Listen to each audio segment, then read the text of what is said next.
As a scientist, I can tell you that Sundays are only 24 hours long. But with NFL Sunday Ticket and YouTube TV, you get every game every Sunday all in one place. That's upwards of 30 hours of NFL in one day.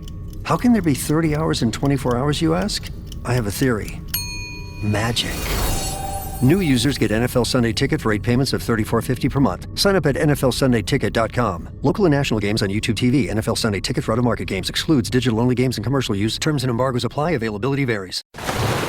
Raise the rudders! Raise the sails! Raise the sails! Captain, an unidentified ship is approaching. Over. Roger. Wait, is that an enterprise sales solution? Reach sales professionals, not professional sailors. With LinkedIn ads, you can target the right people by industry, job title, and more. Start converting your B2B audience today. Spend $250 on your first campaign and get a free $250 credit for the next one. Get started today at linkedin.com/campaign. Terms and conditions apply.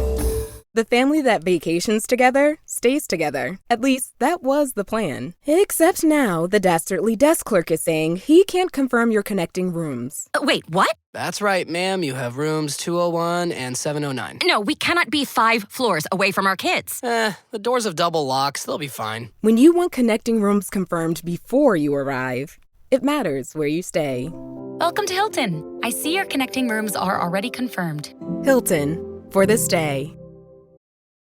This episode is brought to you by Nespresso and Samra Origins by the Weekend Coffee Collection. Introducing Samra Origins. My collaboration with Nespresso is a connection to my roots, to my mother, Samra. Coffee that hits the right notes. It transports you. Crafted with unique notes and bold, soaring flavors. Experience a taste that moves you. Nespresso and Samra Origins. Discover more at Nespresso.com. Welcome to the Overreaction Monday podcast. We got Ace and Malik as usual. My daughter laughing in the background as we watch Monday Night Football on the couch. And the Jets are getting beat down by the Fins in the Darren Waller New York area football team revenge game. The Giants made him quit, but now he's back. I've never heard of this is a new one for you. New York area football to have a revenge game against the entire region. Is hilarious. That's right. I think so. Hey, Reggie Miller had it with the Knicks and the Nets. You know what I'm saying? I don't recall him having any beef with the Nets. Yeah, I don't know if you remember this, but on the run in 2002 to the finals, the Nets gave him a bunch of problems. But that's a whole nother podcast. But yeah, I remember him going off with Jermaine O'Neal not being prepared. And yeah, they gave him the business. And they ended up going to the finals. It was the only real challenge they had was in the second round. Eastern Conference, 02. Yeah, but what I'm saying is like his beef is with the Knicks. You know what I'm saying? Like that's because the Nets suck. Nobody really cares. His beef is with the Knicks. Like if he goes to Brooklyn right now and calls a game, nobody boos him. But he goes to the Garden. They will boo him in Brooklyn just on some just cause. The old heads will boo him. Let NBC have him out there for a game. It will boo him. It will boo his ears off. Well, the NBC won't air any Brooklyn Nets games, I doubt, this year. So. But Alexa, stop. Back to our overreactions. What did you think about the Chiefs and the Ravens? Well, I mean, I think the overreaction, it's kind of an overcorrection, I guess, in the form of, hey, you know, maybe the Chiefs, you know, there was a belief that the Chiefs were cooked to some degree, or at the very least, like to quote the illustrious Levon, ready to come out of the oven. And, you know, even after their win against the Giants last Sunday night, you know, was the conversation was like, well, it's the Giants, right? And they still didn't look great. They only scored 22 points, and it was the Giants, so whatever. And then now, you know, now that they've beaten the Ravens, there's this overcorrection from some in the media about them being all the way back. It's because we overrated the Ravens. And Right. and I didn't realize how hurt the Ravens were until I got to the point where Jim Nantz was like, yeah, the backup made a tackle. I was like, you don't even know who's on the team, do you, right now? Yeah, And you got a sheet in front of you with their names on. Like by the end of that game, like 7 of their 11 starters weren't playing on defense. I think going into the game, they were down 3 or 4, and then like 3 more guys got hurt during the game. Roquan Smith got hurt. Nate Wiggins got hurt. 3 to 4 weeks got hurt, and then Marlon Humphrey got hurt as well. Which they're 2 starting corners, and all of their highest paid defenders are hurt, and Matabuke is out for the year, which is just terrible for them. Yeah, Matabuke is out for the season. I just read that too. So doesn't sound like it's getting any better anytime soon for them on that side of the ball unless they make a move or something like that. But yeah, that's the overreaction, is that the Chiefs are all the way back, despite, they had a nice offensive explosion against a team that's been bad defensively all season and was down half of their starting lineup. So, I think the overreaction is like that overcorrection of the Chiefs offense, expecting them to now be, a 30-point per game juggernaut when, we haven't seen it yet. I don't know who they play next week, but I would assume that the thought is that whoever they play next week is in for some pain. Because the other thing about it, right, is they still can't run the ball. The Chiefs, they still can't run the ball very well at all. No, they cannot. And, and it's not like Xavier Worthy and Rashee Rice are, Randy Moss and Terrell Owens. You know what I'm saying? Like, we're not talking about the creme de la creme of the receiver position. Sure, they do add some extra dynamics to the offense, but just looking at the NFL the way we have over the years, if you can't run the ball, sure, you can score and do some good things in October and November, but then there's not much that's happening in December, January when things get cold. If you can't run the football, you're in trouble. So I think that's my overreaction. I think there's another overreaction on the state of Lamar Jackson, but I think he'll be fine. I think everybody on the team got hurt around him, so they're kind of cooked at this point. But I don't know if that's really an overreaction to him, or the Ravens are done and they just got to get lucky and see if they can get healthy enough and patchwork this defense together and figure it out. But it seems like they're going to have to re-sign Jadeveon Clowney if he's not already on a team somewhere. Clowney's in Dallas. You didn't see him last night? Oh, I guess I wasn't paying attention well enough. Okay, so he's already murked out and signed with a team. Okay. So there we go. I don't know if he's there for the rest of the season or not, but yeah, he's definitely in Dallas. I mean, you can't sign a 6-week contract. It's in soccer. There's no transfer window. He can get cut. He can get cut just like anybody else. He could get cut. So. It's unlikely, but it's possible, technically. That's weird. The Bears had a miraculous win. Yes. I wouldn't say miraculous. I mean, they had to block a field goal. Yeah, you blocked a field goal. It was a good play. Yeah, but if they don't block the field goal, then they lose. I mean, if he makes it, they don't block the field goal and he makes the field goal, then you lose. But that's no guarantee he would have made it either. I'm just saying, like, you guys, didn't play your best game, didn't play your cleanest game, but defensively, you guys picked off Geno 3 times, made some plays there, and even though Caleb might not have been, spectacular, made some good plays as well. And even Ben Johnson pulled a rabbit out of his hat with a nice little trick play that worked out. He does that every week. Pretty well. I see why you got so tired of it, but I'm not gonna lie, I love trick plays. When it works, it works. But even that one didn't. So the one yesterday didn't work. A lot of people talked about it, but it didn't even work because DeAndre Swift got called for a face mask penalty. So it got called back. Yes. But nobody talks about that. They just talk about the play itself. So whatever. Why be negative, Agreed. You can be positive. That's why people focus on, well, they only talk about trick plays when it's stupid and it doesn't work. But they love to bring up that one Statue of Liberty play that Boise State ran that got them the championship. But they won the Fiesta Bowl back when bowl games mattered against Arkansas. Was it Arkansas? I think it was Arkansas. Back when they had and Adrian Peterson.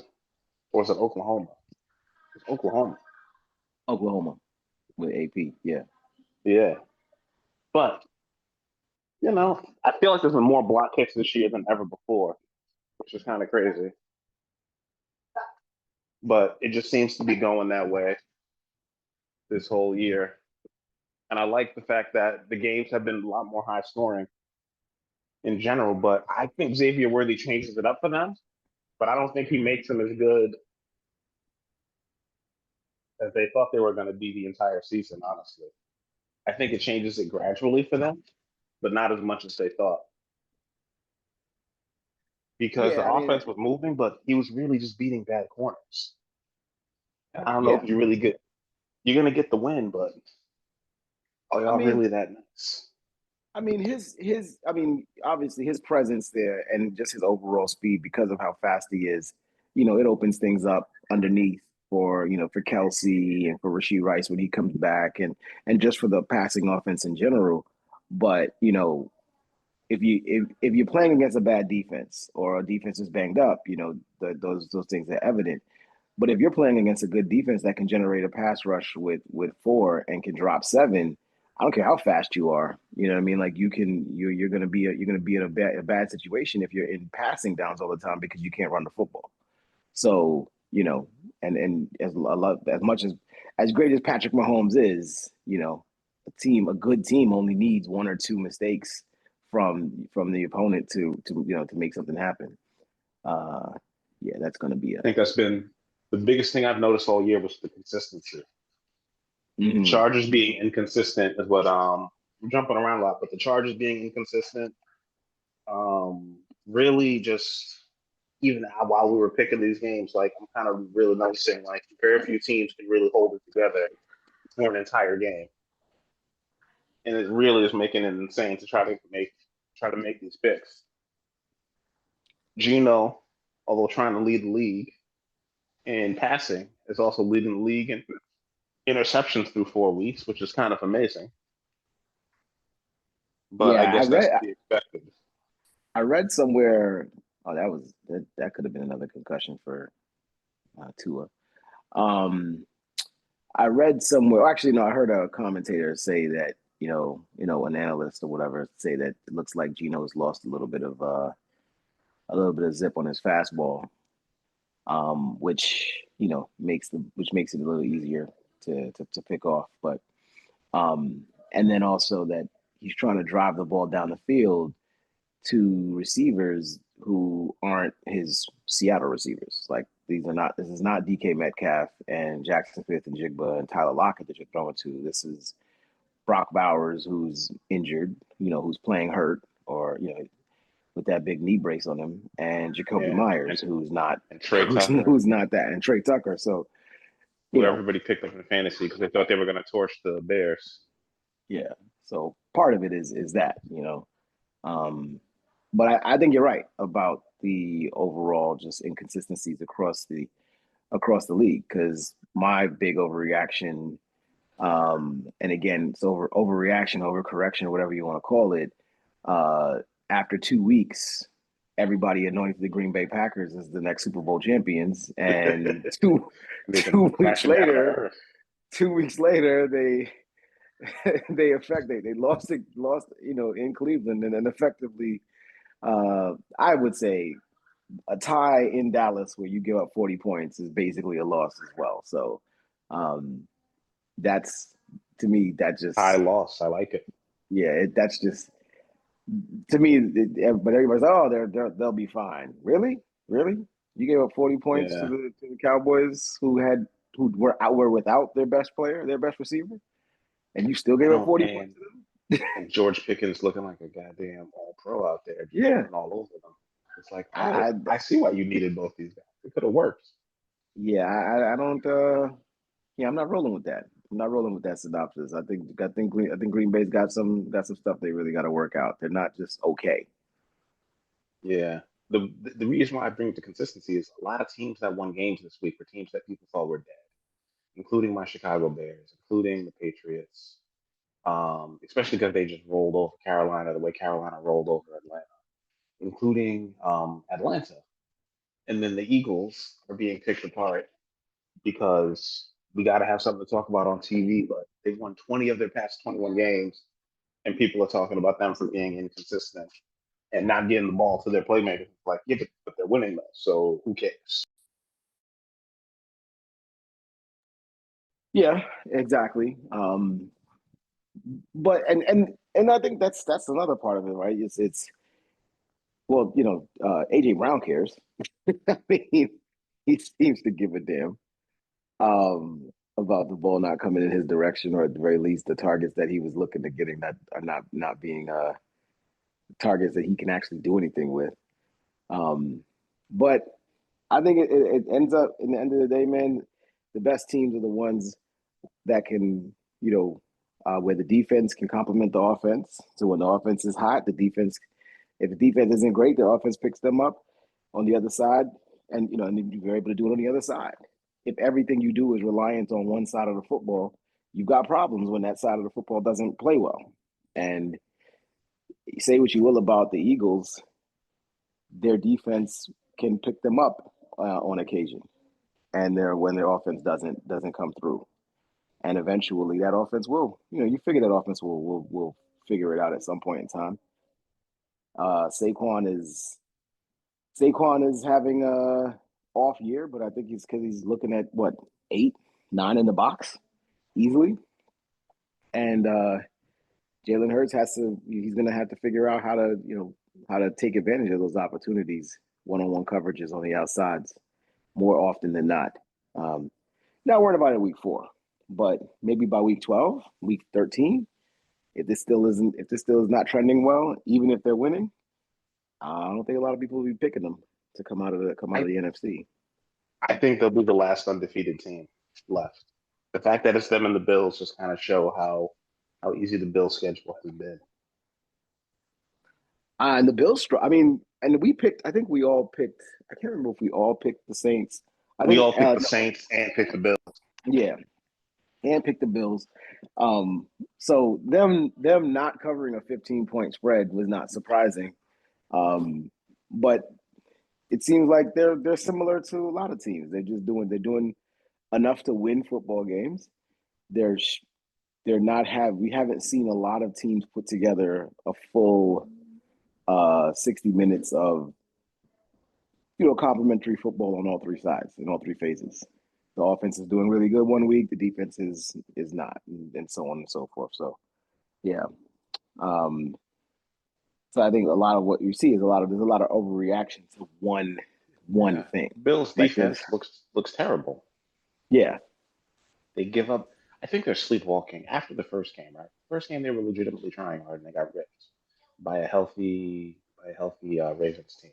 But since then they've been playing some pretty mediocre teams and they just keep getting destroyed. Yeah. And I'm sorry, Spencer Rattler's not so good that you're giving up two touchdown passes. That'll make no sense to me. That should scare their secondary and their defensive coordinator. Especially since you really can't name any of their receivers. I mean, unless you know fantasy football that well, but you really can't name. All I want to know is Shaheed, and that's because he's never left. Right. So there's some challenges coming, but if you look at the Bills schedule, I took a look at it last week. The Bills schedule is pretty chill, honestly. I know they do play the Chiefs at some point, but they don't really have a lot of big matchups on their schedule.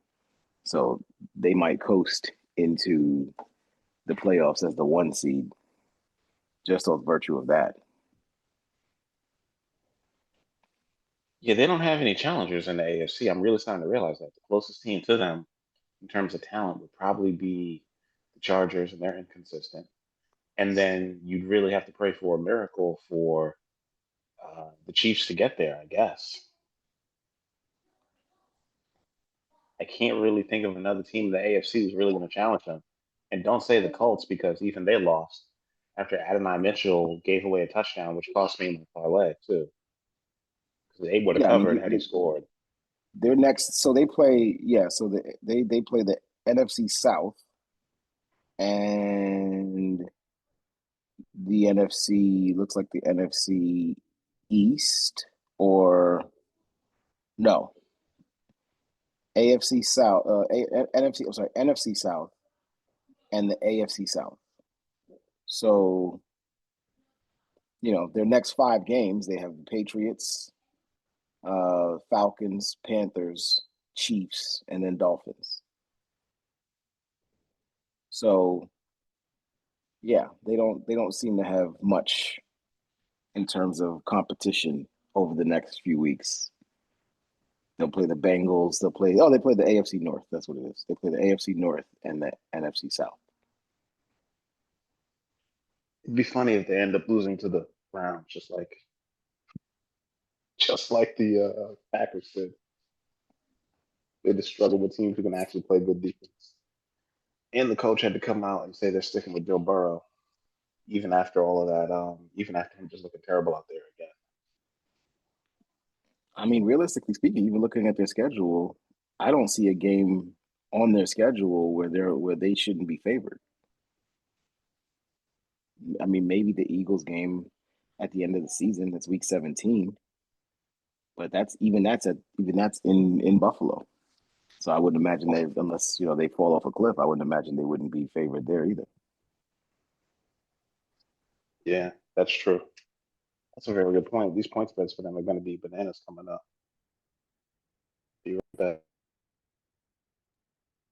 I don't know if there's any other big surprises. Although I will say Tampa Bay, much tougher than I thought they were going to be.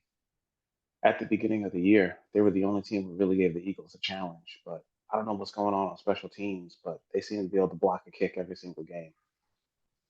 They made a nice comeback. The Eagles helped them out by not scoring any points, or not pretty much just deciding they didn't want to throw the ball offensively, and they wouldn't do anything. Like, I just feel like they keep acting like it's Jalen's problem. I'm like, the coach is calling the plays. He's telling him not to do this. They threw. I think he threw what, like 9 times in the second half. Yeah, and they had like negative 18 passing yards for the So second half. So if you call 9 pass plays, whose fault is that? Is that on the coach? Like, Jalen's not audibling out of all these pass plays. They're not calling any. No, They're really just no, they're trying to not. grind you into dust. And then Lane Johnson went out, so that was another issue.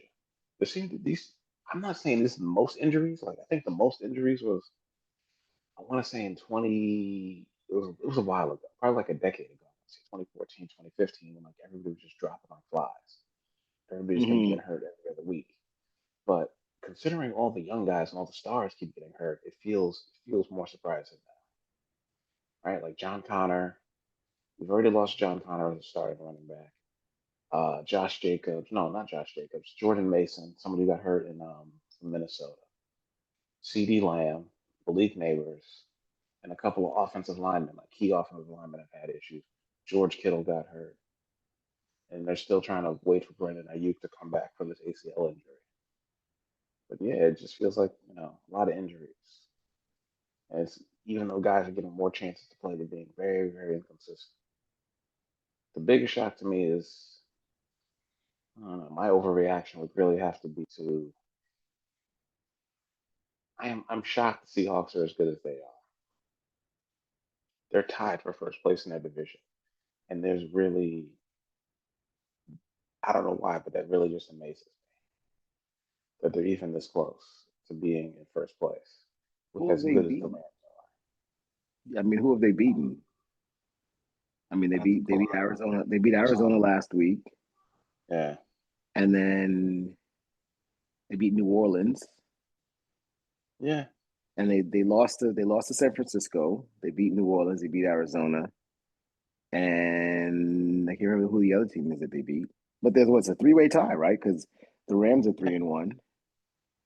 San Francisco, Pittsburgh, New Orleans, and Arizona. At Pittsburgh, at New Orleans at home, and at Arizona. Right, at Pittsburgh. That's right. And they lost a So, close one to San Francisco. It was 17-13. yeah, but we know that San Francisco. I think San Francisco is a bit fake in terms of just being a contender. I think they're on the same. I think they're on the same level as a lot of the teams that they're playing against, and they're winning. San They're Fran winning or close Seattle? games. Seattle, That's why, yeah. because they easily That's why. could have lost that game. They easily could have lost that game against Arizona. We watched that game as we were Yes. recording. They almost lost that game. They almost gave it away at the end. They didn't, but they almost did. The only And I game that see why they got rid of really, Gino. and then Pittsburgh, Pittsburgh laid an egg, at home, and they beat a mud hole out of the Saints, but that's not saying much.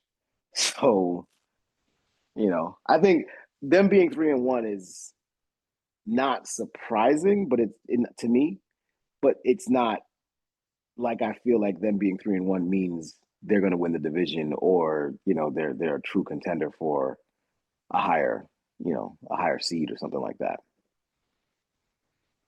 No, I hear what you're saying. Well, 7 teams got to get in. So That's true. These early wins do make it harder for my prediction of the NFC North getting 3 teams in, although the Bears are helping me out by getting back to 2-2. Yep. So it makes it a real possibility.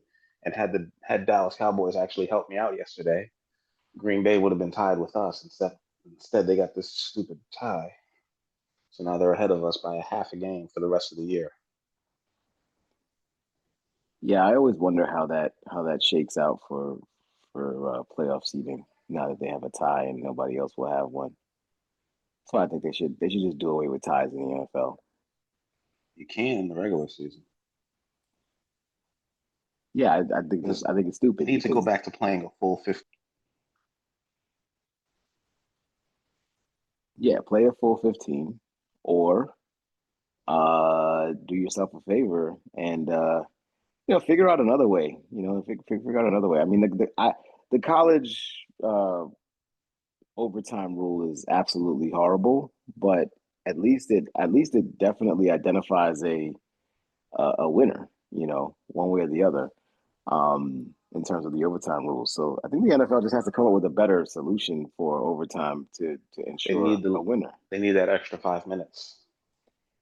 I mean, or they need something. I mean, it's interesting that they don't do ties in college, right? Not anymore, no. They used to, but they got rid of it. I want to say in like 2002 or 96 or 98 or something. But they still do it in the pros. Like, to me, it makes no sense. And it just, I don't know. I've never liked. They don't even do ties in hockey anymore. They got rid of that in hockey. Because to me, it makes it too difficult to judge, on the merit of because it's so infrequent. This might be the only tie in the entire NFL season. This Dallas and Green Bay thing. I know. It was and it feels like a win for them just because they didn't get blown out because Michael was on the other side. And Green Bay should really just look at themselves and be like, we could not beat Dallas. Our defense gave up 40 points, and we got their best defensive player on our team. What the hell are we doing? Yeah, I mean, if you just think about just the first 4 games of the season, they beat the Lions and the Commanders, 2 playoff teams from a year ago, and they lost to the Browns and the Cowboys, tied them. Like, that's not a good sign. No, not really. Not really. If the playoffs started today, Philadelphia would be the 1 seed, and Buffalo would be the 1 seed. This is kind of shaking out.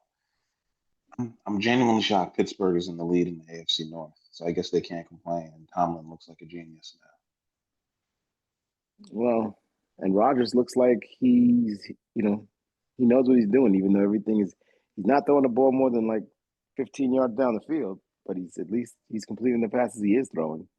He's reading the defense well, and he's doing that. Yeah, it makes me feel they have no explosive plays, so when they come to the playoffs, they're going to get destroyed. And their defense looks ancient. Well, TJ Watt game. looks amazing, but they are not getting much pressure outside of him. And the first 2 games, he wasn't getting pressure, which is crazy to me. Well, I read a stat like they're leading the NFL in yards after the catch.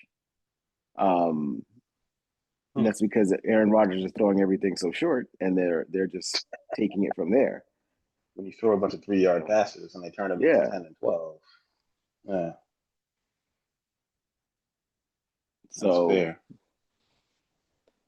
I think his air yards are like 6 yards or something like that, and then it's like an average of 6 or 7 yards, and then the rest gets done by everybody else. So that's gross. Averaging 6 yards to the air yards. Talking about, I'm sorry, I'm just going off. That's the difference between him getting credit for just getting wins as opposed to Russell Wilson, who was winning last year, but nobody thought he was any good. Then he goes out and has a 350-yard game. People are like he's cooked. I think they're both equally cooked. He's just on a better team. I think you're right about that. They're equally cooked. They're going to lose in the first round of the playoffs anyway with Rodgers, and then he's finally going to retire. But it is what it is. Oh well. You got anything else to say before we wrap up? I do think Rodgers is a little bit better. He's a hair better than Wilson, and so that was worth the investment. No, nothing major. Just shout out to the Yankees for getting into the playoffs. We'll be watching this week. The wild card kicks off on Tuesday. Yankees Red Sox. Shout out to them for making it through. Hopefully, we're able to take them out in this 3-game series and get to the ALDS, either against Detroit or who's the other team or one of the other 2 teams that's coming out. No, Seattle won the West. We could beat them. And Toronto. Yeah, Toronto won the AL East. Yeah. We could beat them too. So we'll see. All right. We'll see. Big week. Shout out to the Mets for not getting it done. The highest payroll in baseball. Their highest paid player makes more than the entire roster. I'm sorry, the entire payroll for the Marlins is $67 million. Juan Soto by himself makes $61 million. Mm-hmm. I believe that's correct, or $66 million. Yes. If you take out, That's before taxes. Before taxes, yeah, which is bananas. And shout out to the coach from the Minnesota Lynx who got suspended for an elimination game and suggested they need a new change in leadership because these refs don't deserve to be out there because they're not making good calls. And that was a foul on Nafisa Collier. You don't just get to run into somebody because you happen to touch the ball and just keep on going. That's insane. That's what people were yelling at Patrick Beverly about. We just happen to like Alyssa Thomas more. I think if the rule isn't the rule if you get the ball first, then the contact is incidental. That's what they say, but she hit the ball barely, and then she basically went through this woman's knee and her body and took her out, so she could have played the elimination game the next one. But it was crazy. Like, that was a foul. She reached across her body to get the ball. So she hit a little bit of her arm, but then she ran clear into her knee and twisted her ankle. And, like, I don't mean twisted, but got caught under her and just kind of rolled over her, which is kind of bananas. So, but that is what it is. My last shout out, because I just saw it. Shout out to the inconsistency in NFL officiating. Because if that Garrett Wilson push off was offensive pass interference, then the AJ Brown push off that looked like a WWE move last week that didn't get called. Shout out to the NFL officiating for being as inconsistent as you could possibly be. It's ridiculous. It really is ridiculous. That is fair. Shout out to the Eagles for being amazing and then having position players talking about, man, I want to get out of here. I guess you did quoting Bible scriptures about being quiet. And I feel like he's just messing with people. If people want you to leave a room, leave quietly. It's like I think something's going on in his personal life. I don't think it's got nothing to do with football. We're making a lot of assumptions here. Probably. But I guess after you win a Super Bowl, it's like, yeah, I just want to agree with my stats. But maybe he does get traded, but I don't know. He made it very clear. He made it very clear a long time ago that I think it was after the. Did you ever see that tweet that he made like after the Super Bowl or something like that? He tweeted something like, that everybody believes like he should, everybody should be happy with winning, and he's Yeah. like, yeah, that's just not me. He gets his happiness from like destroying or demoralizing DBs. So if we So if win, he and lost every game, but he, but he got to catch 120 yards and a touchdown every week, he'd be it, happier that way than winning. it sounds like it. It sounds like it. If he It played basketball, sounds they would like call it. him a selfish player. They would, but but you know what? And I He's don't. the We can who cut plays off. like that. We can cut off here, but I always say, Yeah. look, my thinking here, man, is at the end of the day, when it's all said and done, yes, do you want to win? You absolutely do, but those Hall of Fame accolades are real, and if you're not Okay. getting the opportunities when your career is over and you want that gold jacket and you want to be able to stand up on that podium in front of your family and friends and your teammates and Trade him to everybody. Cleveland. Like no, look, everybody wants. You want look. I would say everybody wants all the championships. Do you want to be? Do you want to be Robert Ory or do you want to be Kevin Garnett? Like seriously, Yeah, like that's. but Robert Ory got as many shots as he was going to get. There's a difference. But he's got. Robert Ory got all What the I'm shots saying he is, could get. We think yeah, this guy has Kevin Garnett potential. exactly. That's what I'm saying. Do you want He's to just be the not getting. star He's that getting wins 4 one? shots a game. Exactly. You want to be the star that wins one ring, or you want to be the role player that gets 8.